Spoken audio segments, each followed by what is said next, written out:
ከሌሊቱ 9 ሰዓት እስከ 11 ሰዓት ባለው ጊዜ ውስጥ አንድ ልዩ ሚስጥር አለ።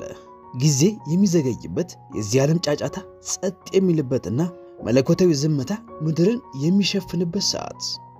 በዚህ ቅስፈት ነው ሰማያት የሚከፈቱት። ይህ ሰዓት ለጠገቡት ወይም ሁሉ ለተሟላላቸው አይደለም፣ ነገር ግን ለተራቡት፣ ተስፋ ለቆረጡትና ለታዛዦች የተዘጋጀ ነው። አሁን ይህንን የምትሰሙ እያንዳንዶቻችሁ ስለ ለውጥ ስትጮሁ ቆይታችኋል። መልስ ፍለጋ ስትማጸኑ ከርማችኋል።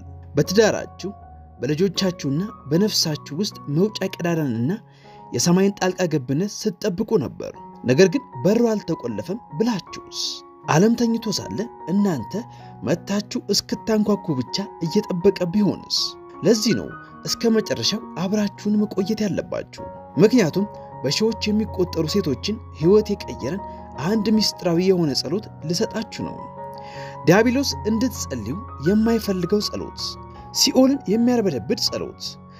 ከሌሊቱ 9 ሰዓት እስከ 11 ሰዓት ባለው ጊዜ የጨለማ ኃይላት የሚሰሩበት፣ ቅዠቶች የሚታዩበትና ድብርት ጥርሱን የሚያወጣበት ጊዜ ነው። ነገር ግን ልክ በዚያው ሰዓት እግዚአብሔር በአንቺ ቤት ውስጥ ይመላለሳል። አንዲት ሴት ልጅ ከአልጋዋ ወርዳ ጌታ ሆይ እነሆኝ ተናገረኝ የምትልበትን ጊዜ ይጠብቃል። ይህ አጉል እምነት አይደለም። ይህ መንፈሳዊ ውጊያ ነው። ይህ ኃይል ነው። ይህ አንቺ ቀድመሽ ለመንቀሳቀስ ስለደፈርሽ እግዚአብሔር መንቀሳቀስ የሚጀምርበት ቅስፈት ነው። አንዲት ሴት በዚያ ሰዓት ስትጸልይ ምን እንደሚፈጠር ልንገርሽ። አንዲት ሴት ደክሟት ነገር ግን በፈቃደኝነት ስትነሳ የብረት ሰንሰለቶች ይሰበራሉ። አንዲት ሴት እናት ገና ሳይነጋ ስለ ልጆቿ ስትጮህ መላእክት ቤቷን መክበብ ይጀምራሉ። አንዲት ሴት ላገባች ሴት አቅጣጫን ፍለጋ ስትጸልይ እንደ ነጎድጓድ የሆነ ግልጽነት ይመጣላታል። አንቺ ደካማ አይደለሽም፣ አልተረሳሽም፣ ማንም አልተወሽም። ነገር ግን አንዳንድ ጊዜ ሰማይ እየጠበቀ ያለው ለታላቅ ጩኸት ሳይሆን ቀድሞ ለሚሰማ ጩኸት ነው። ይህ መልእክት ከማለቁ በፊት የምነግርሽን ይህንን ምስጢራዊ ጸሎት ስትጸልይ ለመቀበል ተዘጋጂ። ቤትሽ እንደ ቀድሞ አይሆንም። አእምሮሽ ይለወጣል። አስጨናቂ ጊዜያቶችሽ ይቀየራሉ። እንዳትሄጂ፣ እንዳታልፊው፣ አብረሽን ቆይ። ከሌሊቱ 9 ሰዓት እስከ 11 ሰዓት ባለው ጊዜ ውስጥ የሚገለጥ ምስጢር አለ። መንፈሳዊ መጋረጃ የሚሳሳበት፣ ሰማይ ከምናስበው በላይ የሚቀርብበት ጊዜ ነው። ይህንን ሰዓት የተለየ የሚያደርገው ዝምታው ብቻ አይደለም፣ የመለኮት መነቃቃት እንጂ። ሰማይ ይመለከታል፣ መላእክት ይወርዳሉ፣ አጋንንትም ይንሾካሾካሉ። ይህ ስለ ባህላዊ ተረቶች አይደለም። ይህ ስለ መንፈሳዊ ቅንጅት ነው። ዓለም ተኝቶ ሳለ ጫጫታው ሲጠፋና ትኩረት የሚሰርቁ ነገሮች ሲወገዱ እግዚአብሔር በዚያ ጸጥታ ውስጥ መናገርን ይመርጣል። እርሱ በግርግር ወይም በሕዝብ ብዛት ውስጥ አይገኝም። እርሱ በጸጥታ ስፍራ ይጠብቃል። የማለዳው ሰዓታት ደግሞ በምድር ላይ ካሉ እጅግ ጸጥታ የሰፈነባቸው ጊዜያቶች ናቸው። ለዚህ ነው በዚህ ሰዓት ለመነሳት የሚደፍሩ ሴቶች የተለየ ቅባት፣ የተለየ መዓዛ ያላቸው። እነርሱ እንዲሁ ተራ ፈላጊዎች አይደሉም። እነርሱ ማራጆች ናቸው። የእግዚአብሔር መንፈስ በሰዓት እንደማይገደብ ያውቃሉ። ነገር ግን ዋጋ ከፍለው ለሚፈልጉት ክብር እንደሚሰጥ ተረድተዋል። ሰውነት ሲደክም፣ ክፍሉ ጨለማ ሲሆን፣ ሁሉም ነገር እስኪነጋ ጠብቂ ሲልሽ፣ መንፈስሽ ግን አይደለም ጊዜው አሁን ነው ሲልሽ፣ ያን ጊዜ ነው ታላቅ መፈታት የሚሆነው። ኢየሱስ በጠዋት ብቻውን ለመጸለይ መውጣቱ በአጋጣሚ አልነበረም። ብዙዎች የመንፈስ መነቃቃት ፀሐይ ከመውጣቷ በፊት በተጀመሩ ጸሎቶች መሆናቸው አጋጣሚ አይደለም። በለዘበ ድምፅ ውስጥ ኃይል አለ። ሌሎች ሲተኙ እኔ እነሳለሁ፣ ሌሎች ስልካቸውን ሲነካኩ እኔ ጸልያለሁ፣ በሚገኝበት ጊዜ እግዚአብሔርን እፈልገዋለሁ የምትል ሴት ኃይል አላት።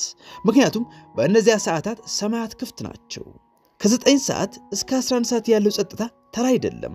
ዓለም ብቻ አይደለም ጸጥ የምትለው፣ ነፍስሽ የምትተነፍስበትን ሰፊ ቦታ ታገኛለች።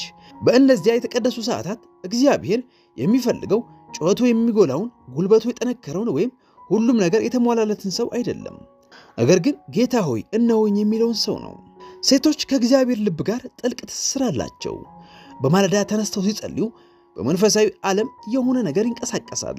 ልብ ሙሉ በሙሉ ሲሰበርና ሲሰጥ እግዚአብሔር በኃይል ይንቀሳቀሳል። ቀኑ ገና ሳይጀምር ይህን ለማድረግ ከመነሳት የተሻለ ጊዜ የለም። ረብሻ የለም። ስልኩ አይጮህም። ግርግሩ አልተጀመረም። እናም በዚህ ጸጥታ ውስጥ እርሱ ሲጠብቅሽ ታገኘዋለሽ። እርሱ አልተደበቀም። ልጁ እንድትነሳ ሲጠብቅ ቆይቷል። እግዚአብሔር በዚህ ሰዓት ለምን በብዛት ይንቀሳቀሳል? ምክንያቱም እምነትን ይጠይቃል፣ መስዋዕትነትን ይጠይቃል። ምቹ አይደለም፣ ለእረፍት የሚመች አይደለም፣ ነገር ግን ኃይለኛ ነው። ያኔ ነው ጸሎትሽ ቃላት ብቻ ሳይሆን የጦር መሳሪያ የሚሆነው። ያኔ ነው እንባዎችሽ በሰማይ አፈር ላይ የሚተከሉ ዘሮች የሚሆኑት። ያኔ ነው በቀን ጫጫታ ውስጥ ያጣሽውን ድምፅ፣ አቅጣጫን፣ መልስን፣ ሰላምንና ፈውስን እግዚአብሔር በሽውሽውታ የሚናገርሽ። በማለዳ የሚነሱ ሴቶች የሚነሱት መንፈሳዊ ለመምሰል አይደለም፣ መንፈሳቸው አደጋው ስለሚታወቀው እንጂ። ዲያብሎስ በዚህ ሰዓት እንድትተኝ ጠንክሮ ይሰራል። ምክንያቱም ስትነቂ ምን እንደሚፈጠር ያውቃል። ድምፅሽ ክብደት እንዳለው፣ ጸሎትሽ እሳት እንደሆነ ያውቃል። በማለዳ የምትጸልይ ሴት እንደማትደፈር ያውቃል። ምክንያቱም እርሷ ስትጸልይ ሰማይ ይመልሳል። ሚስጥራዊ ጸሎት ከሌሊቱ 9 ሰዓት እስከ 11 ሰዓት የሚጸልየው ሚስጥራዊ ጸሎት ውስብስብ አይደለም፣ ረጅምም አይደለም። ከሴት ነፍስ ጥልቅ የሚወጣ ጥሬ ጸሎት ነው። ከጥናት ደብተር የሚነበብ አይደለም፣ የሚወናብድም አይደለም። ጩኸት፣ ሹክሹክታና ራስን ማፍሰስ ነው። በአንደበት ስለተቀነባበረ ሳይሆን ስለ ጉዳዩ አስቸኳይነት ሰማይን የሚነካ ጸሎት ነው። ዓለም ተኝቶ ሳለ ጨለማው ገና ሰማዩን እንደሸፈነ እግዚአብሔር አንድ ነገር ለማግኘት በጥሞና ያዳምጣል። ከልብ የሚወጣ እውነትን። የሚስጥራዊ ጸሎት ብዙ ነገር ስለመጠየቅ አይደለም፣ ሁሉንም ነገር ለእርሱ አሳልፈው ስለመስጠት እንጂ። እንዲህ የሚል ጸሎት ነው። አምላኬ ሆይ መልሱ ሁሉ የለኝም፣ ነገር ግን ሕይወቴን ለአንተ እሰጣለሁ፣ ልጆቼን እሰጥሃለሁ፣ አይምሮዬን፣ ልቤንና መላ ጊዜን ለአንተ አስረክባለሁ። በዚህ መለኮታዊ አሰጣጥ ውስጥ ሰንሰለቶች ይበጣጠሳሉ፣ ምሽጎች ይናወጣሉ። ለምን? ምክንያቱም እግዚአብሔር ለጩኸት ሳይሆን ለእምነት ምላሽ ይሰጣል። ይህ ጸሎት የሚተው አይደለም፣ የሚኖር ነው። እንባ በጉንጭሽ እየፈሰሰ እጆችሽ በጨለማ ውስጥ ተዘርግተው የሚጸለይ ነው። ሙዚቃ የለውም፣ ተመልካች የለውም። ይህ ጸሎት ሲነጋገር የአጋንንት ድምፅ ይሽመደመዳል፣ ፍርሃት ይሰበራል፣ እግዚአብሔር ሰላም እንዲነግስ ያደርጋል። አንዳንድ ሴቶች የዚህን ጸሎት ኃይል ሳያውቁ ዘመናቸውን ይጨርሳሉ። ነገር ግን ይህን የተረዱ ለመነሳት ለመናገርና ለመጮህ የደፈሩ ሴቶች በስልጣን የሚመላለሱ ይሆናል። ምክንያቱም ከወጀቡ በፊት በነበረው ጸጥታ ውስጥ ለጸለየች ሴት ሰማይ ሁሌ ምላሽ ይሰጣል።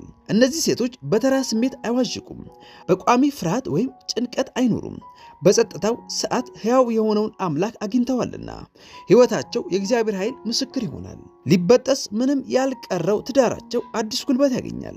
በአመፃ የጠፉ ልጆቻቸው ወደ እግዚአብሔር ዕቅድ ይመለሳሉ። የጠላት ውሸት በጣም ማለዳ ነው፣ ደክሞሻል፣ በኋላ ትጸልያለሽ የሚል ነው። ነገር ግን ውጊያው የሚሸነፈው እዚህ ጋር ነው። እነዚህን ውሸቶች ንቀሽ ስትነሺ ማንም ሊያቆምሽ አይችልም። እህቴ ሆይ ፍጹም መሆን አይጠበቅብሽም፣ ልብሽ ብቻ ነው የሚፈለገው። በማለዳ ተነስተሽ ጌታ ሆይ እነሆኝ ስትይ ሁሉም ነገር ይቀየራል። ሕይወትሽ፣ ቤተሰብሽና የወደፊት ጊዜሽ ከእግዚአብሔር ዕቅድ ጋር ይስተካከላሉ። ነገውኑ ጀምሪ። በታላቅ ጸሎት ሳይሆን ለእግዚአብሔር በሚሰጥ ቀላል የሆነ አዎ ጀምሪ። ይህንን ስታደርጊ አስበሽ የማታውቂውን የእግዚአብሔርን እንቅስቃሴ ታያለሽ። የማለዳ ጸሎትሽ በዘላለም ውስጥ ያስተጋባል። ሕይወትሽም ፈጽሞ እንደነበረው አይሆንም። ጊዜው አሁን ነው። ተነሽና ጸልይ። ሰማያት አንቺን እየጠበቁ ነው። ዝግጅታችን ይህንን ይመስል ነበር። ለቻናሉ አዲስ ከሆኑ ቻናሉን ሰብስክራይብ እንዲሁም ላይክ፣ ሼር በማድረግ አገልግሎቱን ይደግፉ። ተባረኩ።